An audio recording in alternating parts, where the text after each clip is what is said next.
Hey great people, thank you for joining us. I am Chidi Akunna. And I am Victor Akunna. Hey, if you're new to our channel, Foundation for Family Affairs, please subscribe and turn on the bell next to it so you're notified when we drop our content. I would like to also say thank you to our returning subscribers for engaging with us again and again. Week in, week out. Yes. Thank you. All right, so we've come your way with something really interesting.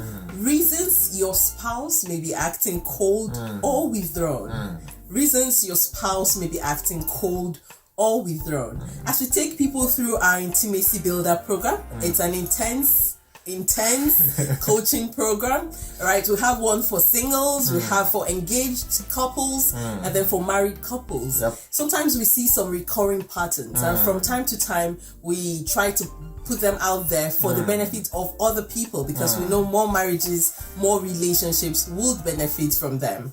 So, Absolutely. And that's the reason we're putting out some of this, because these are some patterns we've seen as we work with couples, right?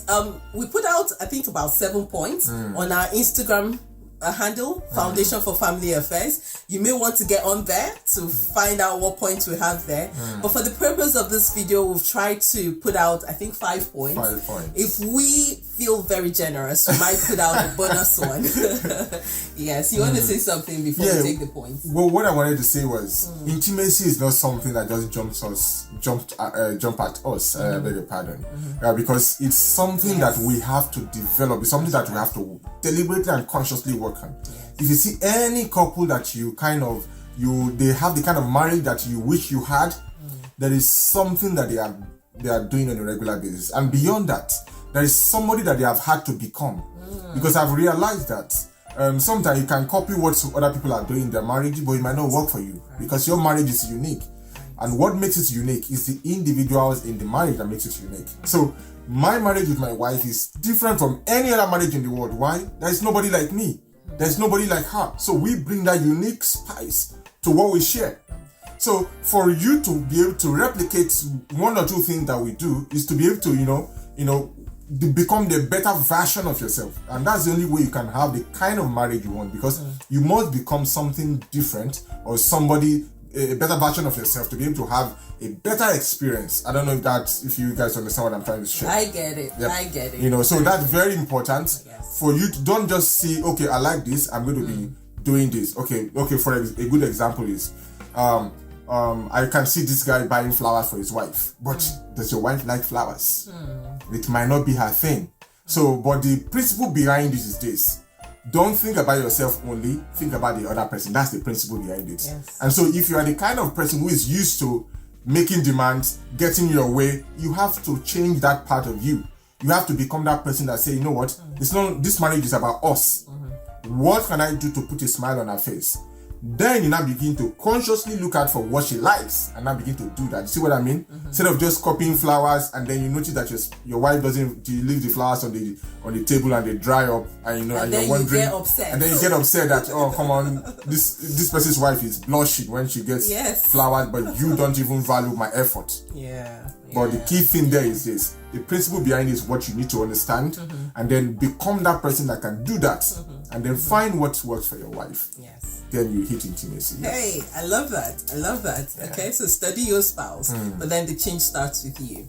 All right, so the first point we'll be putting out here is the absence of a family vision. Now, take note that some of the points we'll be putting out may border more towards the ladies, and then some for the men. But somehow we'll get there. All right, so the absence of a family vision. Of course, it is the responsibility of the man, the husband, not the man, the husband, okay, to give direction to the family. All right, to put out a vision for the family. You want to say I like that distinction. Not the man, the husband. In other words, because some people have this thinking that a man is superior to a woman. It's not true. No. All right, so a woman can lead, a man can lead, but within a family, there is a hierarchy. All right, the man who is the head of the home provides vision. All right, so the head, that is where the sight is. That's where you provide vision. And what do you mean by vision? The life we have right now is not our ideal life. What will our ideal life look like? financially speaking, let's say your household income is XYZ. Let's say maybe your wife is $100,000, all right, or £100,000. All right, the vision, financial vision in this case might be, okay, you know what? I'd like to see that situation whereby our household income will be $500,000 in the next 3 years. That is a financial vision. Now, that vision is different from a plan. You now sit down and say, okay, what can we both do to create that and make it a reality? That's where you now begin to engage your spouse. You begin to engage each other and begin to break down practical plans. Are we going to get into real estate? Who can we get to mentor us? All right. What can we do to double our income in terms of how much we are earning and what we are where we are working? All right. Do we want to change our industry? Do we want to have multiple streams of income? What multiple streams of income can we do that does not involve additional time? That's how you now begin to create a plan. You see. So what extra qualification do you need to do to make yourself more sellable to employers? Those are the plans. But the vision, the man has to catch the vision. Now, it doesn't mean that the wife cannot catch the vision. Right. All right. So, in some situation, you may have your wife that is stronger in that direction. A good example is this, and this is a topic we'll be discussing next week. All right. Talking about health.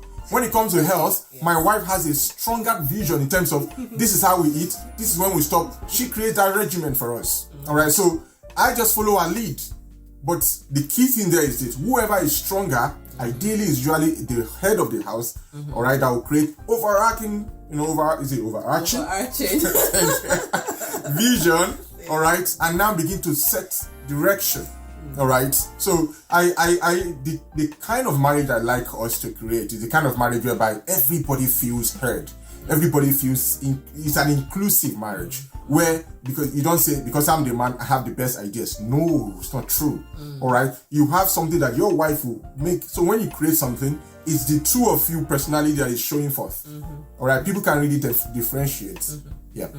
That's a good point. Yeah. Yes. So you're not trying to say that it's just the role. It's the role of the man to, yes, put out the overarching vision, but then he gets inputs from other members of the family. Absolutely. Right? Because more heads help things get better. Absolutely.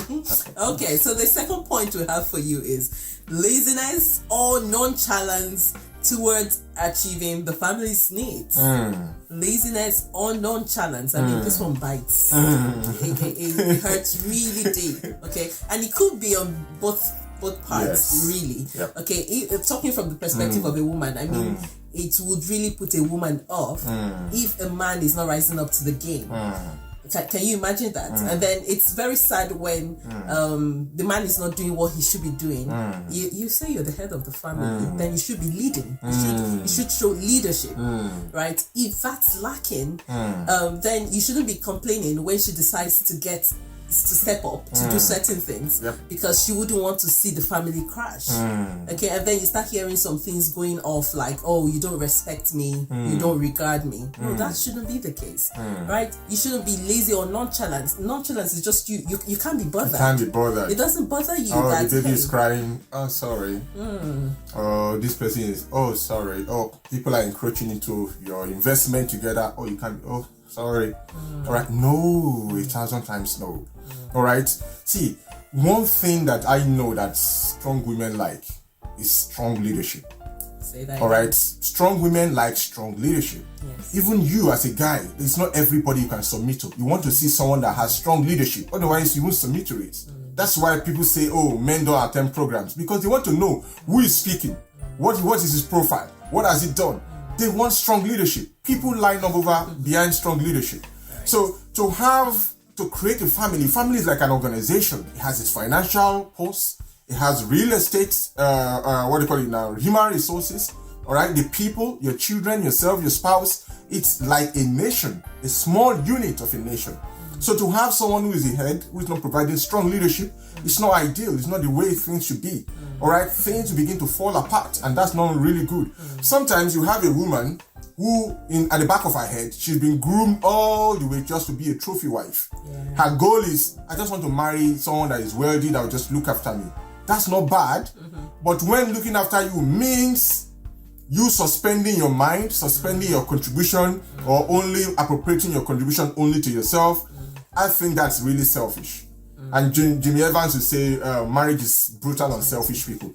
That's why you see a kind of when people create a kind of marriage whereby all the responsibilities on the guy is the one that is doing everything around the house, doing shopping, doing cleaning, going out to work, and the lady is just looking there, looking fine. That's not adequate. That's you denying yourself, denying your family and the world the contribution that your life is supposed to bring. There's a talent that you have that nobody in this world has it. There is a uniqueness that you bring to the table that nobody else will bring it. So you suspending that because you are now married. Oh, marriage is not, that's not a partnership. Some people will humorously say that's a sponsorship. You're just looking for someone to sponsor your fantasies. No, it's a serious thing. So laziness and nonchalance towards the communal it's not how marriage is. Yes, and I was in this meeting with a group of ladies, and we were talking, and some of them expressed that concern, and I could see that this was because of the examples they had been exposed to. Okay, one was asking the question. These are engaged ladies, right? And one was asking the question about, so what happens when when I get married now? When we marry, do I have to maybe stop what I'm doing? She's got a business that is just picking up and it's doing really great, right? Do I have to stop this, especially when the children come, or do I have to put off having children till much later? Hopefully I would have gained ground. Do you see? But that's not what he wants, the person she's engaged to. So you see some of these concerns because these are the examples people are seeing and they're getting concerned. No, it shouldn't be the case. So it's sad when you see even young ladies think that I am someone, an object that should be cared for by a man. What we're trying to say is it's okay if you feel that, even when you say housewife, it doesn't mean you're not doing anything. Yes. Right? You're making some contribution. Absolutely. There is something that should be coming from you. Right? You're contributing if you look at it properly. So there must be something, there must be a benefit you're adding to the family. Right? So it's sad when you see people who do not even realize they become lazy. It's just laziness. So you think that I can't make any contribution and you sleep all day, you do nothing. Come on. That's not. And who say you can have both? Some people think, now I'm married, okay, I have to suspend my life to raise. Who say you can't have both? You are having both. Yeah, you had a baby. You did not put your life at hold. All right, so but I'm grateful. Yeah, I'm grateful for that because you give me that opportunity. You help me. I was going to say, and I say that a lot when I speak because I was speaking to a lady. She used to be a corporate lawyer who had to stop practicing because she started having children, and she was asking me a question, how do you do it? I am able to do it because I have a husband who is supportive. He supports the idea of me also flourishing in what I am passionate about, and I'm grateful for that. So it's like team effort, like we were saying in our video last week. If you haven't seen it, you may want to watch it. Right? Teamwork. We are a team. Together, everyone achieves more. No one feels depleted. Absolutely. No one feels like I've lost myself. I've lost my passion. All my dreams as a young lady growing up have had to be abandoned because I am now married. No, that's not right. So I like to speak to the men. If you have a wife who is visionary, who is ambitious, don't put that pressure on her or try to guilt trip her to say, that's what my mom did, or that's what this person did, or that's what you're supposed to do. Whose script is that? Whose script are we running in our home? Is he a script that is inclusive? Is he a script that is making the other person lose her identity just because she's married? I don't like this idea of women that were really powerful and thriving while they were singles now become married and they become a shadow of themselves. Something is not right. All right, let's create a place where your husband will thrive. People see him like, wow, I didn't know this guy can be like this. That's a good testament to the person he's married to. I didn't know that this lady can be like this. That's a great testimony, testament to your ability. All right, of course, God is playing a key role of it, but if the person you spend most of your life with, most of your time with, is the person that is shaping your thinking the most. All right, so if your spouse becomes a shadow of themselves 5 years down the line, we need to look at you again because you are the number one culprit. Okay. All right, so we just put out some examples there for the benefit of our viewers. All right, so another point we'll be putting out here is forgetting important dates, such as anniversaries or birthdays. forgetting important things. Now, it's true. Some people really forget. Okay, because I can still tell you, like, I'll use my dad as an example. We have to call him to remind him, hey, Dad, it's Mom's birthday. It's your, things like that. Yes. But you can still tell that there's something in him that wants to make up for it, even when he forgets. Just so don't go making excuses when you forget, like, oh, okay, what's it? Is that why you've been frowning all day? Yes, you have had more sort of injury. Yes. Right. So put for us the structure now. Using my dad, I used as an example. That's his structure. He has us to remind him, so he doesn't forget. So you find sometimes my siblings will call, hey, have you called Dad? Have you reminded him? Things like that. So find a structure. Find something that helps you. It might be your phone. Okay, put it as a reminder on your phone to help you remember. But such dates, important dates, should be remembered. Especially if it's important to your spouse. Some people don't care about dates. Some people, birthdays are just any other day. They just, if you celebrate with them, oh, okay, fine. Next year, you may not even remember. But if it's important to your wife, even though it doesn't make sense to you personally, don't bring your own philosophy into it and try to, make her think of the dates as not important. No. All right? It's important to her, celebrate it. Wedding anniversaries are important to her, celebrate them. All right? Families reunion are important to her, celebrate them. All right? So whatever is important to your spouse, that's again what we're talking about. Things that make other people, your spouse, go cold. When they feel in the relationship that they are not feeling heard and what is important to them is trashed, people kind of withdraw. After a while, they just stop fighting. That's a very bad person. When someone keeps hitting their head over something, they keep bringing something up, you keep pushing away. After a while, they just be like, you know what? Okay, that's fine. And that fine doesn't mean it's fine. All right? It means that they've come to that point where something has snapped in their head. They can't be bothered. Yes. I think there was this person who was saying something about, how come my spouse remembers the boss's birthday but doesn't remember mine? And that's just because this person is avoiding being fired. Right? So somehow that thing has got to be down there. You just got to remember. Right? The boss is that kind of person that likes appreciation, just to be lavish on the birthday. Okay, so it's even worse when that's the case. Hey, you remember your boss's birthday, you don't remember your spouse's? Come on. Right. Okay, so the next point we have for you is not protecting your spouse's dignity before your family. This is a big one. That's crucial. Not protecting your spouse's dignity. So you see some people who talk down their spouse to their family, and later you really I don't know what you really want. Do you really think they would respect him or her? No, it's not possible. Right? So you need to speak, and this just would happen naturally if you decide to accord people some honor. Right? Your spouse deserves the honor as a human being. I keep saying that, sorry, but yes.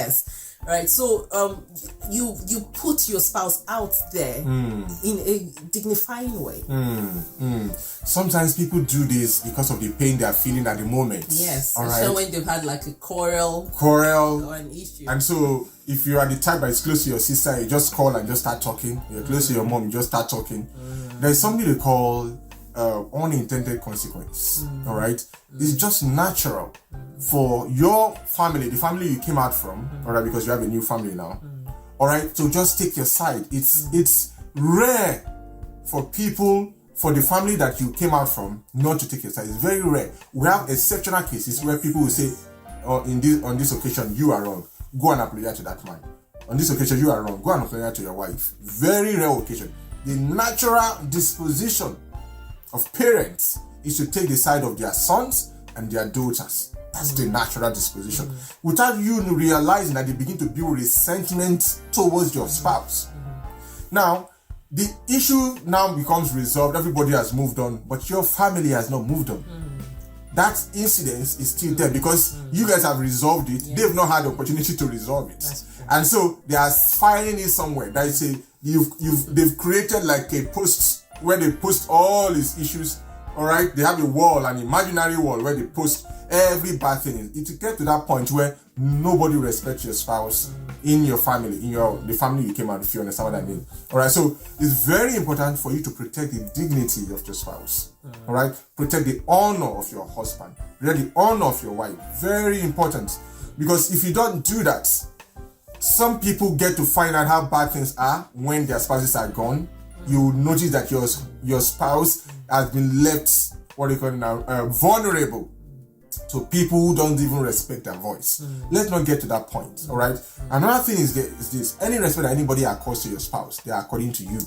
So if someone talks rudely to your spouse and you laugh about it, what you are doing is that you are disrespecting yourself. Yes. You have to create that boundary. All right. Someone talks rudely to your wife, you stop it right. It doesn't matter who the person is. So you send a signal that this is not acceptable. You can do that to me, I don't mind, but don't do that to my spouse. All right. So if you don't create those barriers, people don't know the boundaries sometimes. If you don't create barriers, you have to create the barriers and let people know that no, this is not acceptable. All right. So protect the dignity of your spouse. This is so critical. It can even pass to the next generation. I've seen people where, because their spouses are not respected, they transfer it to their children. When their children come, they're like second-class citizen in the midst of many extended families. I know this one. Oh, your family is not. Your dad is not well. Yeah, you say on this side. People don't know that they are even doing that. That's the reason why they are doing that. So you have to start at the earliest time possible. If not, it becomes a culture and people get used to it and expect you to get used to it. Yeah. It's so I like the way you've put it, because I was speaking with somebody one time and we're talking about this, right?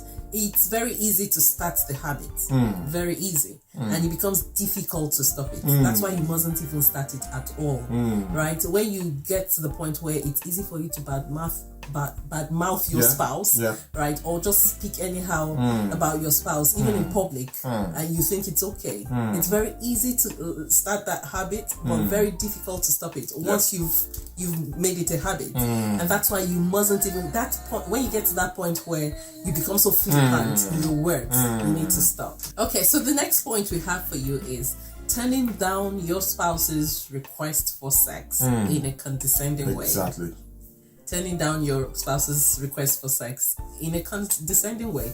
Sometimes when we say this, people are like, oh, but people get tired. Yes, but we're saying don't do it in a condescending way. That's the point. All right, because they will tell you, men feel rejected when you do that. It's like you're rejecting them. So it's okay to, maybe there are times you really are tired and you can't have it, you're not up to it. You may want to, it matters how you explain that, okay, to your spouse, to say, oh, okay, can we, and then offer maybe another time, a good time, but it's how you do it. I like what you said, in a condescending way, and then offer another time, because sometimes people just say, yeah, later, and they don't keep their promises. Yes, never. All right, so what happens is that when, of course, this is your spouse, so over a period of time, that they don't keep their promise. When you say, okay, later on, it comes to that point where that later on doesn't mean anything to the spouse. So realizing that legitimately they cannot fulfill this need any other place. So if you are saying another time, you have to keep that promise. All right. So usually the ladies are the ones that need to be pursued. But sometimes you also pursue your spouse. Sometimes you also initiate it. All right. So it has to be that opportunity whereby you bring a spice to the dynamics. Don't let your spouse know what you're going to come up with. All right. Create that dynamics, create that spice, create that surprise factor. Bring something exciting into that we'll call it department. Yeah, it's very, very essential. All right, don't say it in a condescending way that, oh, it's only sex that you only like. No, is it food? Those are easy food. Those kind of comments are really condescending. Or not again. You make time for what is important. If it's not important, you will make time for it. That's what it is.